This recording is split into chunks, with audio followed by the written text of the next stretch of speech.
Well, is there going to be a blue wave or a red wave or purple? It wouldn't be a wave if it's purple.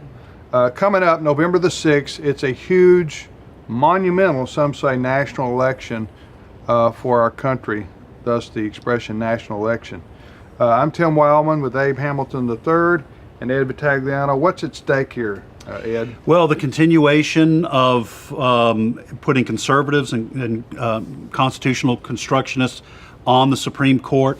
We're talking about the wall and the perhaps sovereignty of the United States as we see these caravans coming up from Honduras. And we are perhaps seeing religious liberty still at stake. If Democrats are able to take the House, for example, and gum up the works, continuing the high spending, and Do you whether think they'll get into the impeachment of President Trump? Absolutely, they've said they would. They said they would if they take over the House. Nancy Pelosi has promised basically wall-to-wall coverage of the Trump administration. You're going to have more Russian collusion investigations and talk of impeachment, perhaps, of Brett Kavanaugh, who was just put on the Supreme Court. So a lot is at stake.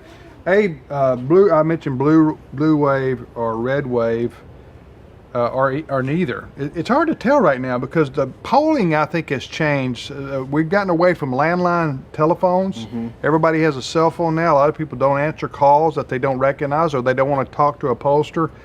It's really difficult to know whether to trust these polls or not. Yeah, I think that is a fact. The 2016 presidential election bore that out in spite of the lack of wisdom or wisdom, whatever you want to call it, from people like 538.com or whatever, promising Hillary Clinton to be the next president. We saw that didn't pan out. And then we have the reality that in the House, for example, 41 incumbent Republicans retired. They're tired or were they retired? They retired. Because they were tired. For whatever reason, but they retired. And so you have districts that more than likely lean Republican in the past, but it's not having an incumbent in the election. So it's kind of still up in the air. I think one of the things that many people are looking forward to see whether or not Republicans expand their majority in the Senate and whether or not they're able to maintain a majority in the House, even if it's by one vote. Because one of the things that I'm looking forward to, should the Republicans maintain that majority in the House, then we would have a Speaker of the House in Jim Jordan, potentially. That would be something that many conservatives would be looking forward to. Well, folks, you're going to have to get out and vote November the 6th, Tuesday, and you're going to have to harass your friends and family and fellow church members to go to the polls and vote.